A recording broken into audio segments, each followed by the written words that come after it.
بسم اللہ الرحمن الرحیم باب ما جاء فی تحریم الصلاۃ و تحلیلها۔ یہ باب کتاب الطہارت کے شروع میں تیسرے نمبر پہ گزر چکا ہے۔ مفتاح الصلاۃ الطہور و تحریمها التکبیر و تحلیلها التسلیم۔ یہ باب وہاں پر گزر چکا ہے، اس میں بحث ہم وہاں پر کر چکے ہیں، لیکن دوبارہ امام ترمذی رحمۃ اللہ علیہ اس باب کو کتاب الصلاۃ میں لے کر آئے ہیں، اور اس کی وجہ یہ ہے کہ اس میں ایک اضافی عنوان ہے، وہ یہ ہے کہ ولا صلاۃ لمن لم یقرأ بالحمد والسورہ فی فریضہ او غیرها۔ اس جملے کی وجہ سے اس حدیث کو دوبارہ لے کر آئے ہیں۔ اب مسئلہ یہ ہے کہ نمازیں جتنی بھی ہیں، چاہے فرض ہو، چاہے واجب ہو، چاہے سنت مؤکدہ ہو، چاہے سنت غیر مؤکدہ جن کو نوافل کہتے ہیں، اشراق، اوابین، چاشت وغیرہ ذالک، ان تمام نمازوں میں سورۃ فاتحہ الحمد شریف کے ساتھ سورت ملانا، ان کے ساتھ سورت ملانا یہ ضروری ہے۔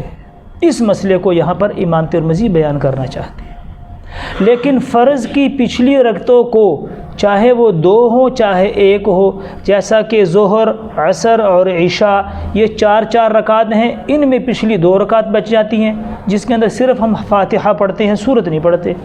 اور مغرب کی ایک رکعت بچ جاتی ہے، دو رکعتوں میں سورت فاتحہ کے ساتھ سورت ملانا پڑتا ہے۔ اس لیے فقہا نے اس کے لیے قانون یہ بیان کیا واجبات میں کہ فرائض کی پہلی دو رکعتوں کو سورت کے لیے مقرر کرنا واجب ہے۔ کیا مطلب ہے کہ سورۃ فاتحہ کے ساتھ سورت ملانا ضروری ہے، اور علماء نے پچھلی جو رکعتوں کو مستثنیٰ کیا ہے، حالانکہ حدیث میں تو پھر فریضۃ وغیرہ کہ فرض کے اندر ہو تو فرض کی پچھلی رکعتیں دو آ گئی نا، فرض کی پچھلی دو رکعتیں بھی اس حدیث میں آ گئی، لیکن علماء نے فرض نمازیں جتنی بھی ہیں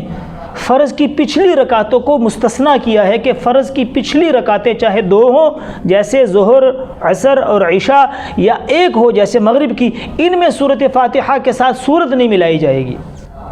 اور علماء نے یہ استثناء جو کیا ہے یہ حضرت ابو قتادہ رضی اللہ تعالیٰ عنہ کی حدیث جو بخاری شریف جلد نمبر 1 صفحہ نمبر 776 پہ ہے،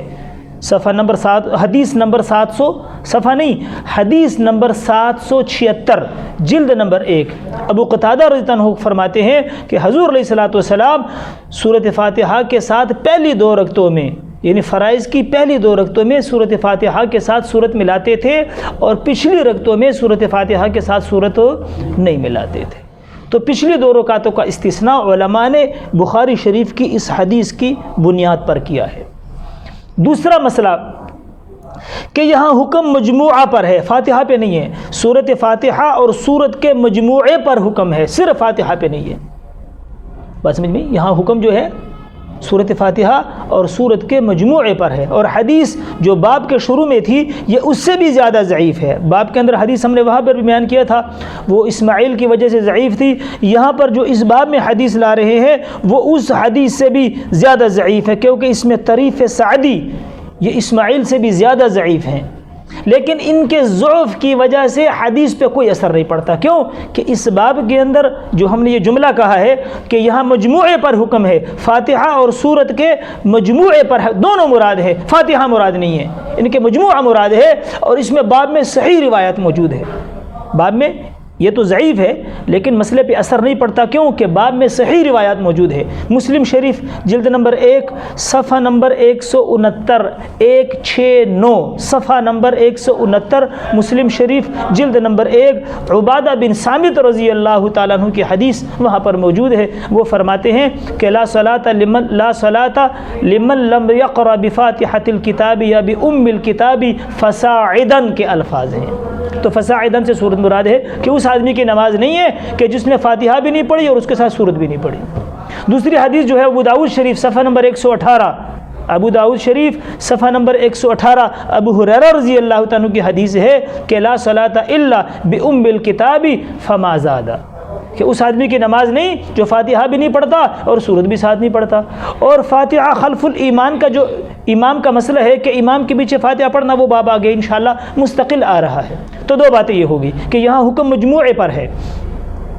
تیسرا مسئلہ یہ ہے کہ احناف کے نزدیک نفس قرات فرض ہے،